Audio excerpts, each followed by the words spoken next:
नमस्कार दोस्तों, स्वागत है एक बार फिर से रोजगार समाचार में। आज की इस वीडियो में हम बात करेंगे दिल्ली पुलिस के अंतर्गत सब इंस्पेक्टर की भर्ती के बारे में। लेकिन आगे बढ़ने से पहले आपसे निवेदन है, अगर आप पहली बार हमारे चैनल पर आए हैं और आपने चैनल को सब्सक्राइब नहीं किया हुआ है तो लेटेस्ट रोजगार समाचार डेली हिंदी में जानने के लिए अभी सब्सक्राइब कर लें रोजगार समाचार यूट्यूब चैनल को, साथ ही ऑल नोटिफिकेशन के बेल आइकन को जरूर दबा दें। आओ शुरुआत करें नए कल की। तो दोस्तों, हम बात कर रहे थे सीपीओ यानी कंबाइंड पुलिस, जिसे एसएससी सीपीओ के नाम से जाना जाता है। एसएससी सीपीओ 2023 ऑनलाइन आवेदन मांगे जा रहे हैं सब इंस्पेक्टर दिल्ली पुलिस के अंतर्गत। टोटल पद हैं 1876। पूरा नोटिफिकेशन डिटेल यहाँ आपको जानने को मिलने वाला, इसलिए वीडियो को बिना स्किप किए हुए शुरू से अंत तक जरूर देखें। साथ ही वीडियो को एक लाइक करना ना भूलें, अपने दोस्तों में जरूर शेयर कर दें। पहली बार हमारे चैनल पर आए हैं तो लेटेस्ट रोजगार समाचार से संबंधित रोजगार समाचार जानने के लिए सब्सक्राइब कर लें और बेल आइकन को जरूर दबा दें। चलिए जानते हैं पूरी डिटेल को। तो दोस्तों, हम आ चुके हैं ssc.nic.in की वेबसाइट यानी स्टाफ सिलेक्शन कमीशन की वेबसाइट पर। यहाँ आप देखेंगे एक नोटिस दिया गया है, notice of sub inspector in Delhi police and central arm police forces examination 2023। यहाँ इस पर आपको क्लिक करना है। आप देखेंगे इस एडवर्टाइजमेंट को हमने पहले से डाउनलोड कर रखा है। ऑनलाइन आवेदन आप कर सकते हैं 15 अगस्त 2023 तक। लास्ट डेट और टाइम है रिसिप्ट करने का 15 अगस्त 2023 रात के 11 बजे तक। साथ ही यहाँ आप देखेंगे date of window application form correction and online payment of fees payment correction से रिलेटेड जो होगा 16 अगस्त से 17 अगस्त के बीच आप कर सकते हैं। कंप्यूटर आधारित जो एग्जामिनेशन होगा वो अक्टूबर 2023 में कंडक्ट कराया जाएगा। आपको बता दें, स्टाफ सिलेक्शन कमीशन के द्वारा ओपन कॉम्पिटिटिव एग्जामिनेशन के अंतर्गत सब इंस्पेक्टर इन दिल्ली पुलिस और सेंट्रल आर्म पुलिस फोर्सेज यानी कैप्स के अंतर्गत योग्य भारतीय नागरिकों से आवेदन मांगे जा रहे हैं केवल ऑनलाइन मोड में। यहाँ पर जो आवेदक की जो आयु सीमा है 30 साल रखी गई है और 33 साल रखी गई है ओबीसी के लिए और 35 साल रखी गई है एससी एसटी कैंडिडेट्स के लिए। Sub inspector GD in central arm police forces के अंतर्गत वेतनमान यहाँ पर होगा 35,400 से 1,12,400। ये group B non gazetted non ministerial post होगी। Sub inspector executive male and female Delhi police के अंतर्गत वेतनमान सेम है। लेवल 6 के अंतर्गत ग्रुप सी की ये पद है दिल्ली पुलिस में। टेंटेटिव जो वैकेंसीज हैं सब inspector executive Delhi police male candidates के लिए, अनरिजर्व की ओपन है 39, ओबीसी की हैं 21 और एससी की 12, एसटी की 6 हैं, ईडब्ल्यूएस की 10। टोटल वैकेंसी हैं 88। इसी तरह एक्स सर्विसमैन की हैं अनरिजर्व 3 हैं, ओबीसी 2 हैं, एससी 1 है, एसटी 1 है। टोटल है 7। एक्स सर्विसमैन स्पेशल कैटेगरी के लिए 2 अनरिजर्व 1 ओबीसी। टोटल वैकेंसी 3 है। डिपार्टमेंटल कैंडिडेट्स के लिए 4 vacancy unreserved, 3 OBC, 1 SC, 2 ST, 1 EWS. Total 11 vacancy हैं। इस तरह से अनरिजर्व की मेल कैंडिडेट्स के लिए 48 वैकेंसी, ओबीसी की 27, एससी की 14, एसटी की 9 और ईडब्ल्यूएस की 11 वैकेंसी हैं। टोटल ओवरऑल वैकेंसी है सब इंस्पेक्टर एग्जीक्यूटिव दिल्ली पुलिस के अंतर्गत मेल कैंडिडेट्स के लिए 109। इसी तरह सब inspector executive Delhi police female candidates की अनरिजर्व की 24, ओबीसी की 13, एससी की 7, एसटी की 4, ईडब्ल्यूएस की 5। टोटल वैकेंसी हैं 53। जबकि sub inspector GD in central arm police forces के अंतर्गत बीएसएफ में मेल अनरिजर्व की हैं 43, ईडब्ल्यूएस की 11, ओबीसी की 29, एससी की 16, एसटी की 7। टोटल वैकेंसी हैं 107। इसी तरह फीमेल की हैं 2, ईडब्ल्यूएस की 1, ओबीसी की 2, एससी की 1 है और टोटल वैकेंसी 6 है। मेल फीमेल की बीएसएफ में टोटल वैकेंसी 113 है। इनमें से 11 वैकेंसी रखी गई हैं 10% ईएसएम कैंडिडेट्स के लिए। सीआईएसएफ में मेल कैंडिडेट की अनरिजर्व 231 हैं, ईडब्ल्यूएस की 56 हैं, ओबीसी की 153, एससी की 85 और एसटी की 42। टोटल वैकेंसी है मेल कैंडिडेट्स के लिए 567, जबकि फीमेल के लिए अनरिजर्व 26 हैं, EWS 11, OBC 17, SC 9 और ST 5। टोटल वैकेंसी हैं फीमेल की CISF में 63 और ओवरऑल वैकेंसी है 630। CISF male female 63 vacancy ESM candidates के लिए हैं। CRPF मेल के हैं अनरिजर्व की 319 है, OBC की 79 है और यहाँ आप देखेंगे, माफ़ कीजिए, EWS की 79, OBC की 213 और SC की 118, ST की 59। टोटल वैकेंसी है मेल कैंडिडेट CRPF में 788, जबकि फीमेल की अनरिजर्व 12, तो EWS 3, OBC 8, SC 5, ST 2। Total female की हैं 30 वैकेंसी। ओवरऑल टोटल वैकेंसी हैं CRPF मेल फीमेल की 818, 82 वैकेंसी जिनमें से सर्विसमैन के लिए, एक्स सर्विसमैन के लिए रखी गई हैं। ITBP मेल कैंडिडेट अनरिजर्व 21 हैं, EWS 10 हैं, OBC 13 हैं, SC 7 हैं और ST की यहाँ 3 हैं। टोटल वैकेंसी है मेल की 54, फीमेल की हैं अनरिजर्व यहाँ देखेंगे 4, OBC EWS की 2, OBC की 2, SC की 1 है। टोटल वैकेंसी है फीमेल की 6। टोटल वैकेंसी है मेल फीमेल की 63, 6 वैकेंसी एक्स सर्विसमैन के लिए हैं। SSB के लिए मेल कैंडिडेट अनरिजर्व की 38, EWS की 9, OBC की 25, SC की 11, ST की 2 है। टोटल वैकेंसी है मेल के लिए 35।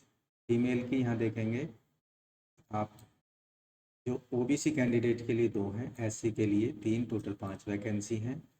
इस तरह से SSB में टोटल मेल फीमेल की 90 वैकेंसी हैं, जिनमें से 9 वैकेंसी एक्स सर्विसमैन के लिए हैं। तो ओवरऑल जो मेल कैंडिडेट्स की वैकेंसी है कैप्स आर्म यानी केंद्रीय जो पुलिस बल हैं उनमें 1601 वैकेंसी हैं। फीमेल कैंडिडेट्स की हैं यहाँ पर 113 वैकेंसी। टोटल वैकेंसियों की संख्या हो जाती है 1714, जिनमें से 171 वैकेंसी एक्स सर्विसमैन के लिए रिजर्व रखी गई हैं। नेशनलिटी यहाँ पर आवेदक इंडिया, नेपाल, भूटान का रहने वाला होना चाहिए। आयु सीमा 1 अगस्त 2023 को जो फिक्स की गई है 20 साल से 25 साल के बीच आवेदकों की आयु सीमा होनी चाहिए 1 अगस्त 2023 के आधार पर।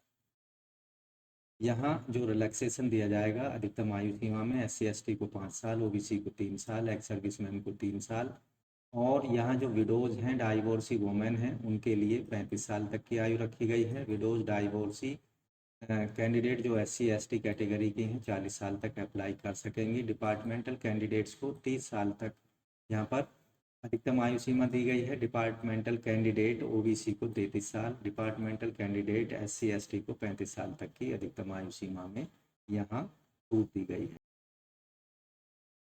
SI के इन पदों के लिए जो न्यूनतम शैक्षिक योग्यता है उसकी गणना 15 अगस्त 2023 यानी आवेदन करने की अंतिम तिथि के आधार पर की जाएगी। आवेदक ने बैचलर डिग्री हासिल की हो किसी भी सब्जेक्ट में किसी भी मान्यता प्राप्त विश्वविद्यालय से, जिसके सभी सर्टिफिकेट्स 15 अगस्त 2023 तक आवेदक के पास में मौजूद होने चाहिए। ऐसे कैंडिडेट जो दिल्ली पुलिस में SI के पदों के लिए आवेदन करना चाहते हैं, मेल कैंडिडेट, उनके पास में वैलिड मोटरसाइकिल और कार यानी LMD का जो वैलिड ड्राइविंग लाइसेंस होना चाहिए। फिजिकल एंडोरेंस और फिजिकल मेजरमेंट टेस्ट के तारीख तक जिन कैंडिडेट्स के पास में ये LMD वैलिड लाइसेंस नहीं होगा वो केवल CAFS यानी सेंट्रल आर्म पुलिस फोर्सेज के लिए ही सब इंस्पेक्टर के पदों के लिए एलिजिबल होंगे।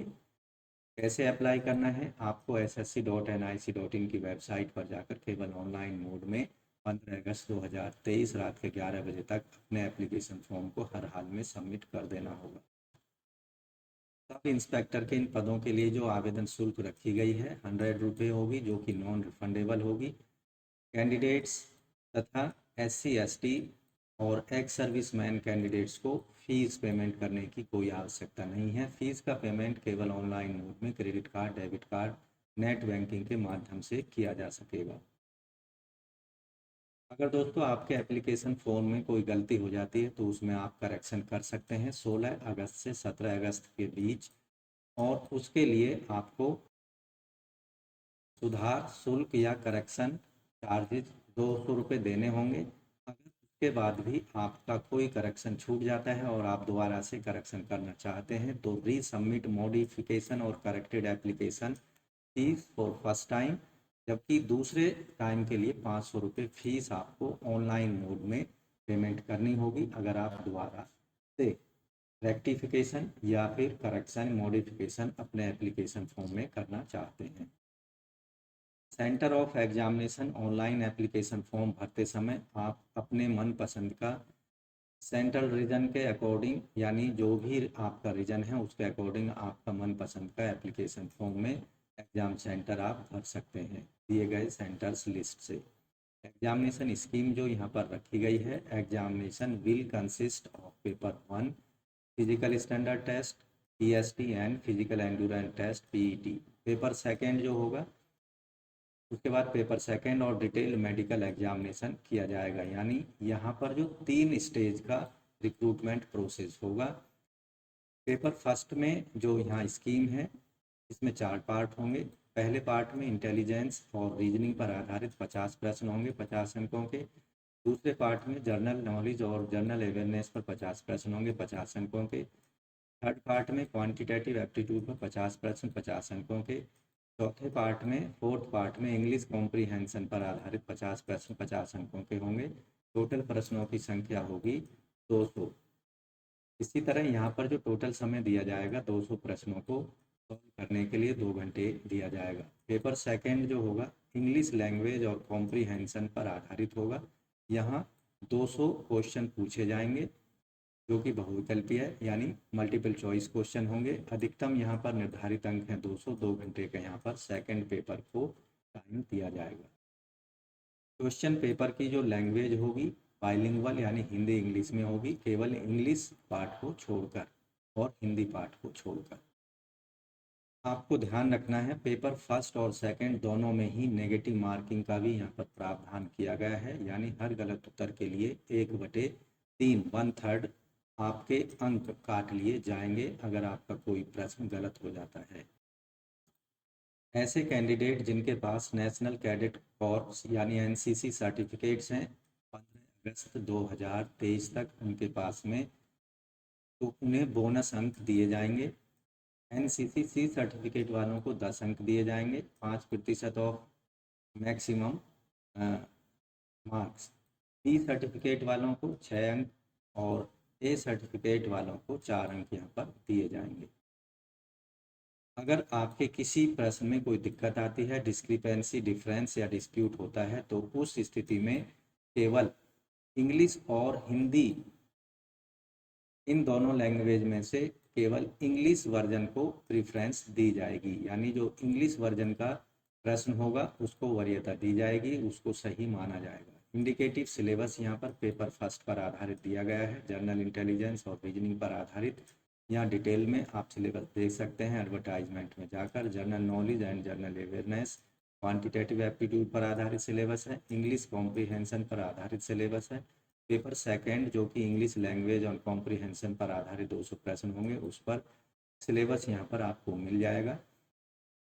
फिजिकल स्टैंडर्ड टेस्ट PST और फिजिकल एंड्योरेंस टेस्ट PET के लिए जो यहाँ प्रमुख शर्तें रखी गई हैं, मेल कैंडिडेट्स के लिए यहाँ 170 सेंटीमीटर हाइट होनी चाहिए, 80 सेंटीमीटर फुलाव के साथ छाती और 85 सेंटीमीटर, माफ़ कीजिए बिना फुलाए 80 सेंटीमीटर और फुलाव के साथ 85 सेंटीमीटर होनी चाहिए। ऐसे कैंडिडेट जो कि गढ़वाल कुमाऊं हिमाचल प्रदेश गोरखा या कश्मीर वैली लेह लद्दाख के रहने वाले हैं उनकी ऊंचाई 165 सेंटीमीटर, जबकि छाती की कंडीशन सेम है। सभी कैंडिडेट जो कि ST कैंडिडेट को बिलोंग करते हैं उनकी ऊंचाई 162 सेंटीमीटर और छाती बिना फुलाए 77 और फुलाकर 82 सेंटीमीटर होनी चाहिए, यानी हर परिस्थिति में मेल कैंडिडेट्स की छाती का फुलाव 5 सेंटीमीटर होना अत्यंत आवश्यक है। फीमेल कैंडिडेट्स के लिए ऊंचाई रखी गई है 157। फीमेल कैंडिडेट जो कि हिल एरियाओं की रहने वाली हैं 155 सेंटीमीटर होनी चाहिए। सभी शेड्यूल ट्राइब कास्ट की महिलाओं के लिए 154 सेंटीमीटर की हाइट यहाँ पर रखी गई है। फिजिकल एंड्योरेंस टेस्ट यानी पीईटी सभी पदों के लिए मेल कैंडिडेट को 100 मीटर की दौड़ 16 सेकंड में पूरी करनी है, 1.6 किलोमीटर की दौड़ 6.5 मिनट में पूरी करनी है, लॉन्ग जंप 3.65 मीटर ऊंचाई तक लंबे 3 चांस यहाँ पर दिए जाएंगे। हाई जंप के लिए 1.2 मीटर 3 चांस मिलेंगे और शॉर्ट पुट 16 LBS यानी 4.5 मीटर तक फेंकना है, 3 चांस इसमें भी दिए जाएंगे। जबकि फीमेल कैंडिडेट्स के लिए 100 मीटर 18 सेकंड में पूरी करनी होगी, 800 मीटर की दौड़ 4 मिनट में पूरी करनी है, लॉन्ग जंप 2.60 मीटर 3 चांस यहाँ दिए जाएंगे, जबकि हाई जंप के लिए 0.9 मीटर 3 चांस यहाँ पर दिए जाएंगे। यहाँ आप देखेंगे there shall be no minimum requirement of chest measurement for female candidates. Female candidates को जो छाती की या चेस्ट की कंडीशंस हैं वो एलिजिबल की कंडीशन को नहीं दोहराएंगी जैसे कि मेल कैंडिडेट्स में रखी गई है। मेडिकल स्टैंडर्ड सभी पदों के लिए कंडक्ट कराया जाएगा। मेडिकल एग्जामिनेशन ऐसे कैंडिडेट को बताया जाएगा यहाँ पर जो कि रिटन एग्जाम्स पीईटी और पीएसटी को क्वालिफाई कर लेते हैं। ऐसे कैंडिडेट जो डिटेल्ड मेडिकल एग्जामिनेशन में फेल हो जाते हैं उनको आरएमई यानी रिवाइज्ड मेडिकल का मौका दिया जाएगा, केवल 1 चांस। तो दोस्तों अन्य सभी जानकारी के लिए ऑनलाइन आवेदन करने से पहले आप डिटेल में विज्ञापन या एडवर्टाइजमेंट को संबंधित पदों के बारे में जानकारी ले लेनी है, उसके बाद ही आपको ऑनलाइन मोड में आवेदन करना है। उसके लिए आपको स्टाफ सिलेक्शन कमीशन की वेबसाइट पर जाना होगा और यहाँ आप देखेंगे नीचे एक रजिस्टर नाउ वाला ऑप्शन दिया गया है, इसका इस्तेमाल आपको करना है रजिस्ट्रेशन करने के लिए। यहाँ आपके सामने रजिस्ट्रेशन फॉर्म ओपन हो चुका है। जैसे आप रजिस्ट्रेशन नाउ पर क्लिक करते हैं, यहाँ जो संबंधित बेसिक डिटेल मांगी जा रही है उसको आपको पूरा यहाँ पर भर देना है और सेव पर क्लिक कर देना है। तो यहाँ आप देखेंगे बेसिक डिटेल सेव कर लेने के बाद में आप एडिशनल और कॉन्टैक्ट डिटेल वाले ऑप्शन पर जाएंगे। उसके बाद डिक्लेरेशन वाले फॉर्म को स्टेप पर पूरा करना है। इस तरह से आपका जो रजिस्ट्रेशन वाला स्टेप है वो कंप्लीट हो जाता है। आपको एक रजिस्ट्रेशन नंबर इशू कर दिया जाता है, उसका इस्तेमाल करके आप वापस लॉगिन करना होगा और डिटेल में अपने एप्लीकेशन फॉर्म को भर देना होगा। रजिस्ट्रेशन नंबर जो आपको इशू होगा उसका इस्तेमाल यहाँ पर रजिस्ट्रेशन नंबर के कॉलम में डालना है। पासवर्ड आपने जो बनाया है उसको यहाँ डाल देना है, दिए गए कैप्चा को यहाँ डाल देना है, लॉगिन पर क्लिक करना है और डिटेल में एप्लीकेशन फॉर्म भर देनी है। एजुकेशनल डिटेल वहाँ पर कॉन्टैक्ट डिटेल या फिर इसके अलावा जो भी डॉक्यूमेंट्स अपलोड करने के लिए कहे जाते हैं उनको अपलोड कर देना है। फ़ोटो सिग्नेचर अपलोड कर देने हैं। इसके साथ साथ आपको जो फीस है उसको पेमेंट कर देना है अगर आप जनरल ओबीसी ईडब्ल्यूएस कैटेगरी से संबंधित हैं। तो दोस्तों आशा करते हैं स्टाफ सिलेक्शन कमीशन एसएससी के द्वारा एसएससी सीपीओ 2023 सब इंस्पेक्टर भर्ती दिल्ली पुलिस के अंतर्गत या सेंट्रल आर्म पुलिस फोर्सेज के अंतर्गत 1876 पदों के लिए आप 15 अगस्त 2023 तक अप्लाई कर सकते हैं, केवल ऑनलाइन। तो दोस्तों आशा करते हैं पदों के बारे में जो जानकारी उपलब्ध कराई गई है वो अच्छे से समझ आ गई होगी और साथ ही आपको अच्छी लगी होगी और काम की भी लगी होगी। इसलिए वीडियो को भी एक लाइक कर दें, अपने दोस्तों में ज़रूर शेयर कर दें। पहली बार हमारे चैनल पर आए हैं और आपने चैनल को अभी तक सब्सक्राइब नहीं किया हुआ है तो लेटेस्ट रोजगार समाचार हिंदी में रोजाना प्राप्त करने के लिए अभी सब्सक्राइब कर लें रोजगार समाचार हिंदी यूट्यूब चैनल को, साथ ही और नोटिफिकेशन के बेल आइकन को जरूर दबा दें। तो दोस्तों आशा करते हैं चैनल सब्सक्राइब करके बेल आइकन आपने दबा दिया होगा। मिलते हैं एक लेटेस्ट वीडियो में लेटेस्ट रोजगार समाचार लिए हुए, तब तक के लिए धन्यवाद। आपका दिन शुभ हो।